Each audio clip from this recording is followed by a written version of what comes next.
नमस्कार मेरे नौजवान साथियों, कैसे हैं आप सब। आशा करता हूं आप सभी स्वस्थ और प्रसन्न होंगे तथा लगातार सीख रहे होंगे। मैं Prem, assistant professor PSMPG college geography department Kannauj आपका स्वागत करता हूं अपने YouTube channel geography with Prem में।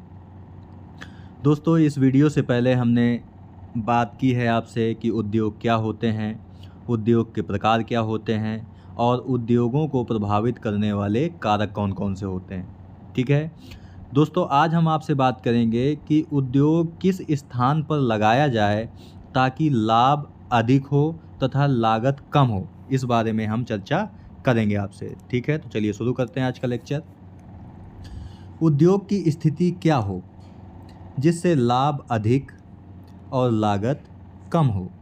इस संबंध में कई विद्वानों ने अपने मत प्रस्तुत किए हैं, जिनमें कुछ प्रमुख हैं। ठीक है, आपको हमेशा दोस्तों याद रखना है कि उद्योग एक आर्थिक क्रिया है। ठीक है, और आर्थिक क्रिया का संबंध धन कमाने से होता है। ठीक है, और कोई भी आर्थिक जो क्रिया की जाती है उसमें प्रमुख जो उद्देश्य होता है वो लाभ कमाना होता है। तो लाभ हम कब कमा सकते हैं कि लागत हमारी कम हो और प्रॉफिट हमारा ज़्यादा हो। ठीक है, तो उद्योग भी उसी स्थान पर लगाया जाएगा जहां पर लाभ अधिक होगा और लागत कम होगी, यानी लाभ अधिक खर्चा कम। तो इस संबंध में कई विद्वानों ने अपने सिद्धांत दिए हैं, जैसे न्यूनतम लागत सिद्धांत, द लीस्ट कॉस्ट थ्योरी, जो अल्फ्रेड वेबर महोदय ने दी थी। यातायात लागत सिद्धांत, द ट्रांसपोर्ट कॉस्ट थ्योरी, ये एडगार एम हूवर महोदय ने दी। बाजार आधारित सिद्धांत यानी मार्केट एरिया स्कूल थ्योरी, इसे दिया था, यानी इस फील्ड में बाजार के आधार पर उद्योगों के स्थानीयकरण को बताया है, जैसे स्केफल, अगस्त लॉश, फ्रैंक, एफेटर, ट्रोड, प्लेंडर महोदय ने। ये चार नाम जो हैं आपके प्रमुख हैं। इसके अलावा जो चौथा है वो है सीमांत औद्योगिक स्थिति सिद्धांत, यानी मार्जिनल लोकेशन थ्योरी, इसे दिया था एम रास्ट्रो और डीएम स्मिथ ने। स्थानपन्न सिद्धांत यानी सब्स्टिट्यूशन थ्योरी, ये वाल्टर इजार्ड की है। व्यवहारिक सिद्धांत बिहेवियर थ्योरी, ये एलन प्रेड महोदय की है। ठीक है, तो ये कुछ विद्वान हैं जिन्होंने ये बताने का प्रयास किया है कि उद्योग कहाँ पर लगाया जाए जिससे लाभ अधिक हो और लागत कम आए। तो चलिए हम इस पर इन सिद्धांतों में जो सबसे मोस्ट इम्पोर्टेंट सिद्धांत है आपका, वो है न्यूनतम लागत सिद्धांत, द लीस्ट कॉस्ट थ्योरी, जिसे दिया था अल्फ्रेड वेबर महोदय ने। तो चलिए इस पर चर्चा करते हैं हम आपसे। सबसे पहले तो ये सिद्धांत दोस्तों 1909 में दिया गया, और जो वेबर महोदय थे वो भी जर्मनी के थे। ठीक है, तो ये आपको याद रखना है, सिद्धांत कब आया, 1909 में। ये जर्मनी के थे, और तो इन्होंने दक्षिणी जर्मनी के जो औद्योगिक क्षेत्र थे उनका अध्ययन किया और अपनी पुस्तक ऊबर डेन स्टैंडोर्ड डर इंडस्ट्रियन, दोस्तों ये नाम थोड़ा अजीब लग रहा होगा, इसका प्रमुख कारण ये है कि ये जर्मन भाषा में है। क्या नाम है इस पुस्तक का? ऊबर डेन स्टैंडोर्ड डर इंडस्ट्रियन में प्रस्तुत किया, जो कि जर्मन भाषा में है। और जर्मन भाषा दोस्तों बहुत कठिन होती है, तो जाहिर सी बात है कि इसकी व्यवहारिकता थोड़ी कम रही होगी। इसी के बाद दोस्तों इसी का 1929 में अंग्रेजी अनुवाद the theory of location of industries नाम से प्रकाशित हुआ। तो ये दोनों दोस्तों डेटे याद रखनी है आपको कि 1909 में पहले दिया था उन्होंने, पुस्तक का नाम ऊबर डेन स्टैंडोर्ड डर इंडस्ट्रियन था। इसके बाद 1929 में अंग्रेजी अनुवाद हुआ, क्योंकि पहले वाली जर्मन भाषा में थी। तो 1929 में किस नाम से हुआ? Theory of location of industries के नाम से प्रकाशित हुआ। तो ये आपको याद रखना है। इसका ये जो उन्होंने थ्योरी दी उसका प्रमुख उद्देश्य क्या था? तो उन्होंने बताया कि उद्योग उसी स्थान पर लगेगा जहां लागत कम और लाभ अधिक होगा। ठीक है, मान लीजिए कि एक स्थान आपका ये है, यहाँ पे अगर हम 100 रुपये की लागत लगाते हैं तो हमें इसमें कम से कम 120 या इससे अधिक का प्रॉफिट होना चाहिए। यानी लागत लगाई हमने 100 रुपये की, बेचा हमने 120 रुपये का, तो जब 120 में आप 100 रुपये माइनस कर देंगे तो आपका निकल के आ जाएगा 20, यानी 20 रुपये का प्रॉफिट होगा। तो उसी स्थान पर उद्योग लगेगा। यहाँ पर इस चित्र में अल्फ्रेड वेबर महोदय को दिखाया गया है, इन्हें भी आप देख सकते हैं। इसके बाद दोस्तों, कोई भी जो सिद्धांत होता है वो कुछ मान्यताओं पर आधारित होता है। उन मान्यताओं को हम देख लेते हैं। वेबर महोदय ने बताया कि जो मेरा सिद्धांत है वहीं पर लागू होगा जहाँ एकाकी प्रदेश होगा तथा वह संपूर्ण प्रदेश एक ही प्रशासन के अंतर्गत होगा। प्रशासन का मतलब चाहे राज्य सरकार के अंतर्गत हो या केंद्र सरकार के अंतर्गत हो। ठीक है। दूसरी मान्यता थी इनकी कि संपूर्ण प्रदेश में एक ही जलवायु, एक ही संस्कृति और एक समान जनसंख्या उपलब्ध होनी चाहिए तथा संपूर्ण प्रदेश में भौगोलिक समरूपता भी एक समान होनी चाहिए। ठीक है। तीसरी मान्यता इन्होंने ली कि एक समय में एक ही उद्योग के स्थानीयकरण का विश्लेषण किया जाए। ऐसा नहीं कि एक ही समय में हम 4 या 5 उद्योगों के स्थानीयकरण की बात करें, नहीं, केवल एक उद्योग के स्थानीयकरण की बात की जाएगी, यानी विश्लेषण की जाएगी। चौथा है कि कच्ची सामग्री के जो स्रोत है और इसकी भौगोलिक अवस्थिति का पूर्ण ज्ञान हो। यानी जो कच्ची सामग्री है या कच्चा माल है उसकी भौगोलिक अवस्थिति का पूर्ण ज्ञान होना चाहिए। इसके अलावा पांचवा है कि बाजार की अवस्थिति का पूर्ण ज्ञान हो। यानी कच्चे माल की सामग्री का पूर्ण ज्ञान हो कि कहाँ पर उपलब्ध है और कहाँ पर तैयार माल को बेचना है, उसका भी ज्ञान होना चाहिए, यानी बाजार का भी नॉलेज होना चाहिए। इसके बाद छठवां नंबर है कि श्रम उपलब्धता निश्चित हो।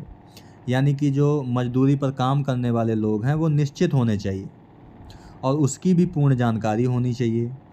सातवां नंबर है कि परिवहन लागत, भार और दूरी के सापेक्ष वास्तविक वृद्धि हो। यानी जो परिवहन लागत है वो दूरी और भार के अनुपात में बढ़नी चाहिए। यानी दूरी बढ़ेगी और भार बढ़ेगा तो परिवहन लागत भी आपकी बढ़ेगी। ठीक है।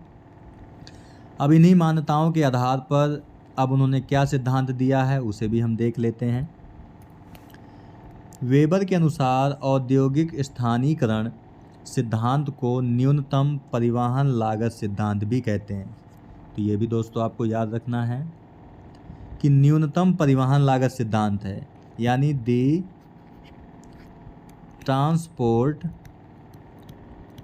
ट्रांसपोर्ट लीस्ट कॉस्ट थ्योरी है। ये कॉस्ट थ्योरी भी कहते हैं। अब दोस्तों आपको एक कन्फ्यूजन हो रहा होगा कि ट्रांसपोर्ट कॉस्ट थ्योरी तो हूवर महोदय की है, लेकिन आप यहाँ पे डिफरेंस देख रहे हैं कि ये ट्रांसपोर्ट कॉस्ट थ्योरी ना होकर के ट्रांसपोर्ट लीस्ट कॉस्ट थ्योरी है। तो ये आपको याद रखना है। ठीक है। वेबर के अनुसार न्यूनतम परिवहन लागत वाला जो स्थान है ही न्यूनतम उत्पादन लागत वाला स्थान भी होगा। यानी कि जहाँ पर परिवहन लागत न्यूनतम होगी वहीं पर न्यूनतम उत्पादन लागत भी आएगी और न्यूनतम लागत वाला स्थान ही उद्योग की स्थापना के लिए उपयुक्त स्थान होगा। तो ये दोस्तों आपको याद रखना है कि न्यूनतम परिवहन लागत मतलब न्यूनतम उत्पादन लागत, न्यूनतम उत्पादन लागत मतलब उद्योग की स्थापना इसी स्थान पर की जाएगी। दोस्तों वेबर ने दूसरी परिकल्पना को भी प्रस्तुत किया, जैसे सस्ता श्रम और संरचनात्मक सुविधाएं इत्यादि उद्योगों के स्थानीयकरण को न्यूनतम परिवहन लागत वाला स्थान से विचलित करती हैं। ये इनकी दूसरी परिकल्पना थी। ठीक है। यानी जहाँ पे सस्ता श्रम है और संरचनात्मक सुविधाओं से, इन दोनों से अगर लाभ अधिक हो रहा है, लाभ किससे अधिक हो रहा है? न्यूनतम परिवहन लागत वाले लाभ से। ठीक है। यानी न्यूनतम परिवहन लागत से यदि 100 रुपये का लाभ हो रहा है और सस्ता श्रम और संरचनात्मक सुविधाओं से 150 रुपये का लाभ हो रहा है अगर, तो हम उद्योग सस्ते श्रम और संरचनात्मक सुविधाओं वाले स्थान पर लगाएंगे, ना कि न्यूनतम परिवहन लागत वाले स्थान पर। ठीक है, अर्थात न्यूनतम श्रम लागत और संरचनात्मक सुविधाएं उद्योगों को अपनी ओर आकर्षित कर लेंगी। ठीक है, आप ऐसे भी समझ सकते हैं, मान ली कि एक ए स्थान है और एक बी स्थान है। ए स्थान पर जो संरचनात्मक सुविधाएं और सस्ता श्रम है, इसकी लागत आती है या इससे जो लाभ होता है वो 150 रुपये होता है, और जो न्यूनतम परिवहन लागत वाला स्थान है, इससे लाभ जो होता है वो 100 रुपये होता है। तो हम न्यूनतम परिवहन लागत को ना ध्यान में रख करके इन दोनों को ध्यान में रखेंगे कि हमारा लाभ इधर ज़्यादा हो रहा है, तो हम जहाँ पे सस्ता श्रम उपलब्ध है और संरचनात्मक सुविधाएं उपलब्ध हैं, वहाँ पर उद्योग को लगाया जाए। ठीक है, तो ये आपको याद रखना है दोस्तों। इनके सिद्धांत को इस चित्र के माध्यम से पूर्णतः समझा जा सकता है, क्योंकि इन्हीं बिंदुओं के आधार पर इन्होंने अपने सिद्धांत की व्याख्या की है। औद्योगिक स्थानीयकरण कारकों के अंतर्गत उन्होंने 2 कारक बताए, एक प्रादेशिक कारक, दूसरा स्थानीय कारक। प्रादेशिक कारक में उन्होंने 2 भाग लिए, एक तो यातायात लागत, दूसरा श्रम लागत। यातायात लागत को इन्होंने 3 भागों में बांटा। यातायात किया जाने वाला कच्चा माल, स्थानीयकरण भार और यातायात दूरी। श्रम लागत में उन्होंने लिया श्रम लागत निर्देशांक और श्रम गुणांक। ठीक है, और यातायात किया जाने वाले कच्चे माल को इन्होंने 2 भागों में बांटा, सर्वसुलभ यानी जो सभी जगह उपलब्ध है, और स्थानिक कच्चा माल। स्थानिक को भी इन्होंने 2 भागों में बांटा, शुद्ध कच्चा माल और मिश्रित कच्चा माल। तो इन्हीं के आधार पर हम देखेंगे कि इनका सिद्धांत कैसे बढ़ता आगे। जबकि स्थानीय कारक में उन्होंने 2 चीज़ें ली, एक तो केंद्रीयकरण कारक और दूसरा विकेंद्रीयकरण कारक।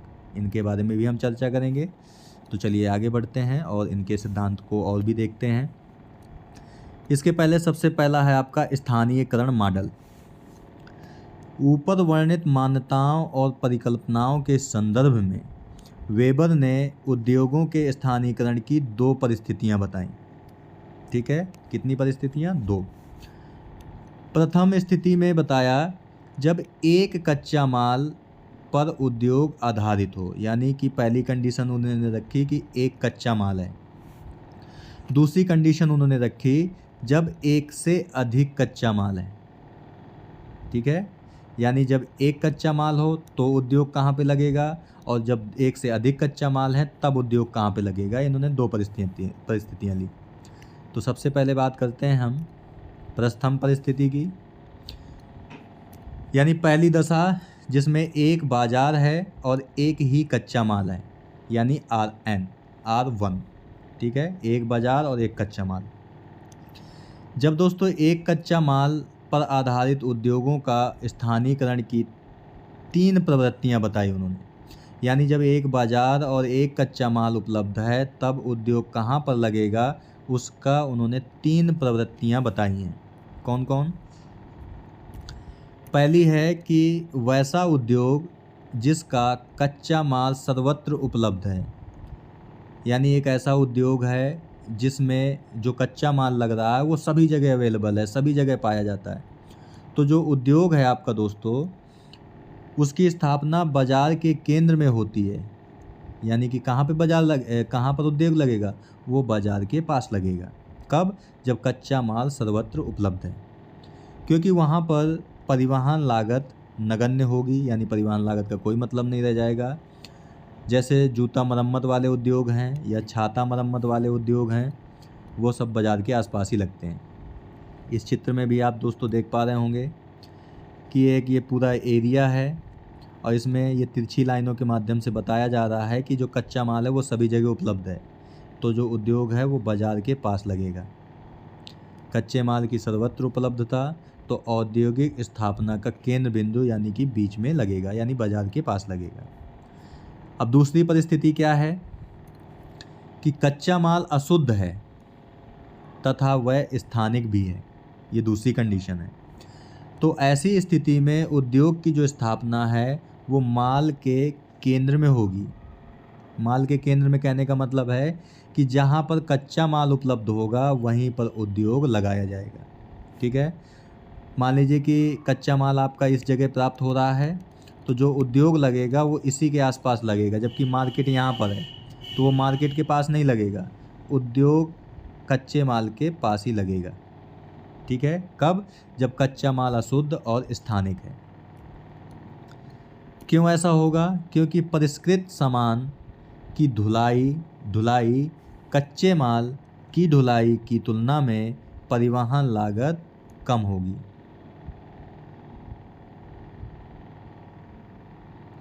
ठीक है। जैसे चीनी उद्योग। नोट, यहाँ अशुद्ध का तात्पर्य है कि वजन ह्रास वाले उद्योग। वजन ह्रास कहने का मतलब है दोस्तों कि मान लीजिए एक उद्योग लगाया गया जिसमें ये इंडस्ट्री है आपकी, जिसमें चीनी बन के तैयार होती है। तो चीनी किससे बनती है? मान लीजिए गन्ने से बनती है। तो गन्ना अगर 20 क्विंटल है आपका और उसका उपयोग उद्योग में किया गया, तो चीनी आपकी 20 क्विंटल नहीं बनेगी, 2 क्विंटल हो सकता है चीनी बने। तो जो 18 क्विंटल आपका वेस्ट मटेरियल है उसे कहीं दूर जा कर के फेंकना भी पड़ेगा। तो परिवहन लागत एक बार गन्ने को उद्योग तक ले जाने में और फिर उद्योग से वेस्ट मटेरियल को बाहर ले जाने में परिवहन लागत डबल हो जाएगी। इसलिए अच्छा है कि उद्योग हम कच्चे माल के पास ही लगाएं। तीसरी कंडीशन उन्होंने बताई कि उद्योग जिनका कच्चा माल शुद्ध है। दोस्तों पहली कंडीशन क्या थी कि कच्चा माल सर्वत्र उपलब्ध था, तो बाजार के पास लगेगा। जब कच्चा माल अशुद्ध है और स्थानिक है तो जो उद्योग है वो कच्चे माल के पास लगेगा। अब यहाँ पे तीसरी कंडीशन है कि कच्चा माल अशुद्ध है और वह स्थानिक भी है, तो जो उद्योग है दोस्तों वो बाजार क्षेत्र के पास लगेगा। यानी बाजार क्षेत्र या कच्चे माल क्षेत्र के मध्य में कहीं या बाजार के पास में लगाई जाएगी, पास में स्थापना की जाएगी। जैसे कौन से उद्योग हैं? जैसे कि वस्त्र उद्योग है और रेडीमेड गारमेंट उद्योग है, ये सभी बाजार के आसपास ही लगते हैं। अब दूसरी दशा क्या है दोस्तों? पहली दशा क्या थी आपकी? यहाँ पे बताया गया था आपको कि पहली दशा है कि एक कच्चा माल और एक बाजार, और दूसरी दशा क्या है कि एक से अधिक कच्चा माल और एक बाजार। तो अब हम दूसरी दशा पर चर्चा करते हैं। दूसरी दशा में क्या है कि एक बाजार और 2 से अधिक कच्चे माल, यानी R2। ठीक है। एक से अधिक कच्चा माल पर आधारित उद्योग के लिए वेबर ने त्रिभुजाकार मॉडल प्रस्तुत किया। ये आपको याद रखना है कि ट्रायंगुलर मॉडल किसने दिया था? तो वो वेबर ने ही दिया था। कब? जब एक से अधिक कच्चा माल है। किया। वेबर ने कहा कि कई ऐसे उद्योग हैं जिसमें एक से अधिक कच्चे माल का प्रयोग होता है, जैसे लौह इस्पात उद्योग में लौह अयस्क, चूना पत्थर, कोयला, मैग्नीज, क्रोमियम जैसे खनिजों का प्रयोग होता है। वेबर ने दोस्तों आगे बताया, वेबर के अनुसार ऐसे उद्योग का स्थानीयकरण सभी कच्चे माल से प्रभावित नहीं होता है। यानी कि ऐसा उद्योग जिसमें 2 से अधिक कच्चे माल का प्रयोग होता है, उसमें जो उद्योग का स्थानीयकरण है वो सभी कच्चे माल से प्रभावित नहीं होता, बल्कि कुछ कच्चे माल उद्योग के स्थानीयकरण को प्रभावित करते हैं। जैसे लौह इस्पात उद्योग को लौह अयस्क और कोयला, सीमेंट उद्योग को चूना पत्थर एवं कोयला व एल्युमिनियम उद्योग को बॉक्साइट और विद्युत इत्यादि अधिक प्रभावित करते हैं। एक से अधिक कच्चा माल पर आधारित उद्योग की स्थानीयकरण की व्याख्या करने हेतु उन्होंने फिर 2 परिस्थितियों की चर्चा की। यानी कि एक उद्योग है, उसमें 2 से अधिक कच्चे माल का प्रयोग होता है। इसके लिए उन्होंने 2 परिस्थितियां बताई कि उद्योग कहाँ लगेगा। पहली परिस्थिति ये है कि वजन ह्रास उद्योग के संदर्भ में, यानी ये अशुद्ध कच्चा माल हो, जब यानी 2 से अधिक जो कच्चे माल का प्रयोग होता है वो अशुद्ध हो। दूसरा है कि वजन वृद्धि वाले उद्योग, यानी कि अब जो 2 से अधिक कच्चे माल प्रयोग होते हैं वो शुद्ध हैं। तो सबसे पहले हम पहली कंडीशन लेते हैं कि वजन ह्रास उद्योग के संदर्भ में, यानी अशुद्ध कच्चे माल के संदर्भ में। ठीक है। लौह इस्पात उद्योग, सीमेंट उद्योग इत्यादि इसके अच्छे उदाहरण हैं। वजन ह्रास उद्योग के अंतर्गत सर्वाधिक अनुकूल स्थान दो कच्चे माल के बीच त्रिभुज के अंतर्गत होता है। इसे नीचे के मॉडल से समझाया जा सकता है। यहाँ पे दोस्तों आपको दिखाया जा रहा है कि R1 यानी एक कच्चा माल, R2 और दूसरा कच्चा माल, और उद्योग कौन सा है आपका, इस्पात तैयार करने वाला उद्योग है। ठीक है, लौह इस्पात तैयार किया जाता है। लौह इस्पात तैयार करने वाला उद्योग है जिसमें दो कच्चे माल का प्रयोग हो रहा है, एक तो लोहे का और दूसरा कोयले का। ठीक है, और बाजार आपका एक है, एक बाजार है। तो अब उद्योग कहाँ पे लगाया जाएगा, तो उद्योग लगाया जाएगा त्रिभुज के बीच में, यानी कि जहाँ पर बाजार भी बहुत दूर ना हो और कच्चे माल के स्रोत भी बहुत ज़्यादा दूर ना हो, ऐसे स्थान पर उद्योग लगाया जाएगा।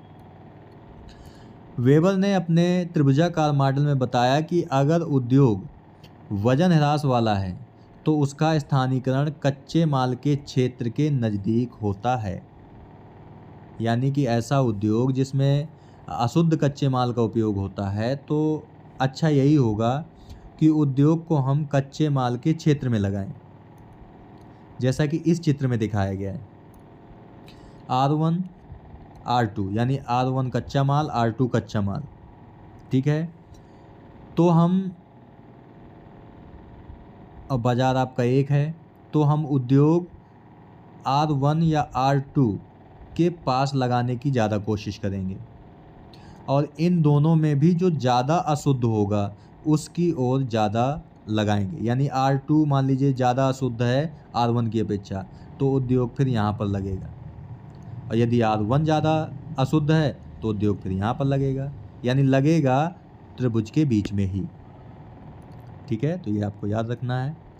अब दूसरी कंडीशन ये है कि वजन वृद्धि उद्योग के संदर्भ में, यानी जो अब कच्चा माल है वो शुद्ध है दोस्तों आपका।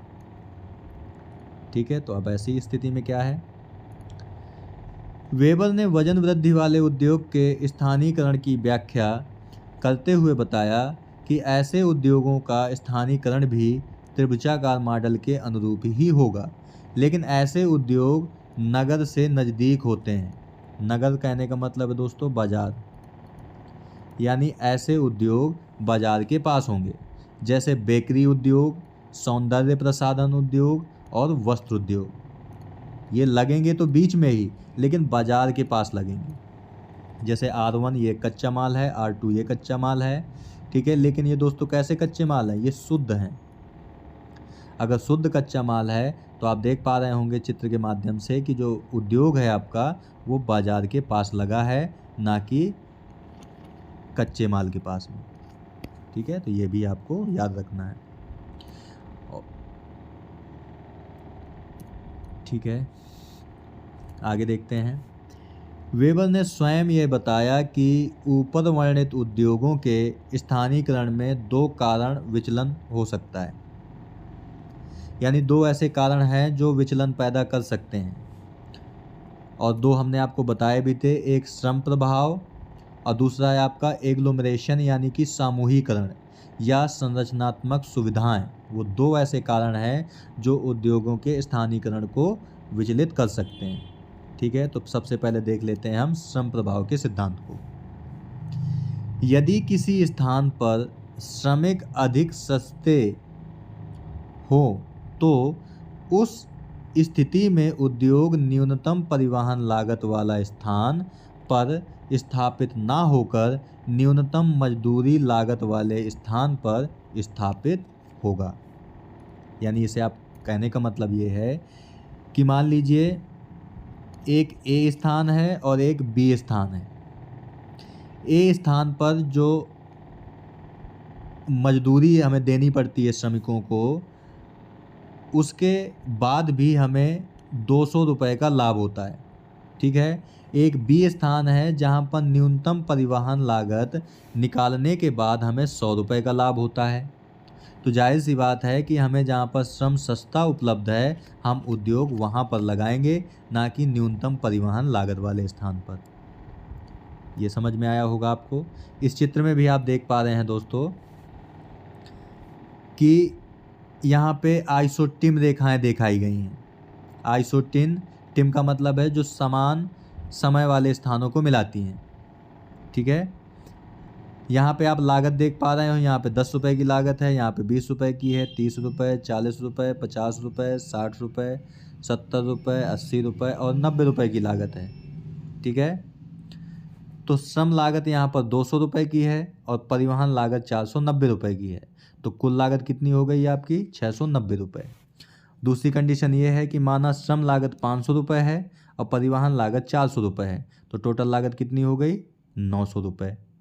तो अच्छा यही होगा कि श्रम लागत हमारी पी बिंदु पर कम आ रही है, तो उद्योग हम पी वाले बिंदु पर लगाएं तो हमें ज़्यादा लाभ होगा। ठीक है, अब आप ऐसे भी समझ सकते हैं कि लागत हमारी 690 रुपये है, लेकिन हमने जो माल बेचा वो 1200 रुपये का बेचा। इसमें हमारी लागत 900 रुपये है और इसमें भी माल हमने 1200 रुपये का ही बेचा। तो जब आप 1200 में 900 माइनस करेंगे तो 300 का रुपये का लाभ होगा यहाँ पर। और यहाँ पर 1200 में जब 690 रुपये माइनस करेंगे आप, तो यहाँ पर जो लाभ होगा आपका वो लगभग 410 रुपये का लाभ होगा। सॉरी दोस्तों, 510 रुपये का लाभ होगा। तो उद्योग हम कहाँ पे लगाएंगे? इस पी वाले स्थान पर लगाएंगे, यानी कि जहाँ पर श्रम सस्ता उपलब्ध है। आगे देखते हैं, न्यूनतम श्रमिक लागत वाला स्थान के निर्धारण हेतु इन्होंने आइसोडापेन लाइन खींची। ये दोस्तों आपको याद रखना है कि आइसोडोपेन शब्द का प्रयोग किसने किया था, यानी रेखाओं का प्रयोग किसने किया था? तो वेबर महोदय ने किया था। तो ये आइसोडोपेन थी क्या? ये कौन सी रेखाएं थी? तो ये एक ऐसी काल्पनिक रेखाएं हैं जो उन सभी बिंदुओं को मिलाती हैं जहां न्यूनतम परिवहन लागत केंद्र से परिवहन लागत में समान वृद्धि होती है। या सिंपल सी बात कहें तो आइसोडोपेन वे रेखाएं हैं जो समान लागत वाले बिंदुओं को मिलाती हैं। समान लागत वाले बिंदुओं को मिलाती हैं। आप इस चित्र में भी देख पा रहे होंगे कि ये एक रेखा है जहाँ पे लागत 10 रुपये है, ये रेखा है 20 रुपये लागत, 30 रुपये, 40, 50, 60, 70 और 80 और 90। यानी कि 90 वाली लाइन को देखें तो इस लाइन में हम कहीं पर भी उद्योग लगाएंगे हमारी लागत 90 रुपये ही आएगी। ठीक है, तो समझ गए आप आइसोडोपेन क्या है। न्यूनतम परिवहन लागत स्थान, ये दोस्तों इसे हम क्रिटिकल आइसोडोपेन कहते हैं। यानी कि न्यूनतम परिवहन लागत वाले स्थानों को जो जोड़ने वाली रेखाएं होती हैं उन्हें क्रिटिकल आइसोडोपेन कहते हैं। ठीक है, तो ये आपको याद रखना है। वह आइसोडोपेन रेखा जिस पर न्यूनतम श्रम लागत आता है उसे हम स्थान पर उद्योगों की स्थापना की जाएगी। न्यूनतम श्रमिक लागत वाले आइसोडोपेन को क्रिटिकल आइसोडोपेन लाइन भी कहते हैं। ये भी आपको याद रखना है दोस्तों। अब आपको यहाँ पे थोड़ा सा डिफरेंस आपको ये याद रखना है कि दोस्तों जो क्रिटिकल आइसोडोपेन होती है उसमें क्या दिखाया जाता है? जहाँ पर न्यूनतम श्रमिक लागत आती है, ठीक है, उसे हम क्या कहते हैं? क्रिटिकल आइसोडोपेन कहते हैं। वेबर के अनुसार संरचनात्मक सुविधाएं भी उद्योग के स्थानीकरण को न्यूनतम परिवहन लागत वाले स्थानों से विचलित कर सकती हैं। ये सुविधाएं भारी उद्योगों को प्रभावित नहीं कर पाती हैं। ये भी आपको याद रखना है कि जो संरचनात्मक सुविधाएं होती हैं वो केवल किन उद्योगों को प्रभावित करती हैं? जैसे छोटे और हल्के उद्योगों को, लेकिन भारी उद्योगों को प्रभावित नहीं कर पाती हैं। ठीक है, छोटे और हल्के उद्योग खासकर फूट लूज उद्योग जैसे सौंदर्य प्रसाधन उद्योग, इलेक्ट्रॉनिक उद्योग, मांग आधारित उद्योग, रेडीमेड गारमेंट उद्योग, ठीक है, ये सभी प्रभावित हो जाते हैं संरचनात्मक सुविधाओं से। और यही कारण है दोस्तों कि दिल्ली, मुंबई, कोलकाता, चेन्नई जैसे महानगरों में इस तरह के उद्योगों का विकास न्यूनतम परिवहन लागत के कारण नहीं हुआ है, बल्कि संरचनात्मक सुविधाओं के कारण हुआ है। संरचनात्मक सुविधाएं कहने का मतलब है कि सड़क, संचार, बैंक, बीमा, तकनीक आदि की सुविधाएं उपलब्ध होना। ठीक है, तो ये आपको याद रखना है। नोट करके दिया गया है दोस्तों कि फूड लॉज उद्योग वैसा उद्योग है जिसकी स्थापना कहीं भी की जा सकती है जहां संरचनात्मक सुविधाएं उपलब्ध हैं। यानी कि संरचनात्मक सुविधाएं उपलब्ध हैं, जैसे सड़क की सुविधा, बैंकिंग सुविधा, बीमा सुविधा, तकनीकी की सुविधा आदि अगर उपलब्ध हैं तो हम वहां पर उद्योग लगा सकते हैं कहीं भी, तो उसे हम फूड लॉज उद्योग कहते हैं। और इसी को हम सामूहिकरण प्रभाव या एग्लोमेरेशन इफेक्ट भी कहते हैं। तो ये भी आपको याद रखना है। दोस्तों इस चित्र में आपको एग्लोमेरेशन प्रभाव को दिखाया गया है कि जो सबसे ज़्यादा जो संरचनात्मक सुविधाएं उपलब्ध हैं वो ए स्थान पर उपलब्ध हैं। तो जो उद्योग लगेगा आपका वो ए वाले स्थान पर लगेगा। ठीक है, यहाँ पर भी संरचनात्मक सुविधाएं हैं, यहाँ पर भी हैं, यहाँ पर भी हैं, लेकिन सबसे ज़्यादा जो है वो ए वाले स्थान पर हैं, तो उद्योग आपका यहाँ पर लगेगा। ठीक है, तो दोस्तों आज हम बात करते हैं इस वीडियो में यहीं तक। ये वेबर के सिद्धांत का पार्ट 1 है। ठीक है, और इसी सिद्धांत को हम आगे ख़त्म करेंगे पार्ट 2 में, क्योंकि वीडियो ये लंबा होता जा रहा है, तो हम इसे यहीं तक बात करते हैं आपसे। तो मिलते हैं आपसे अगले वीडियो में, तब तक के लिए नमस्कार।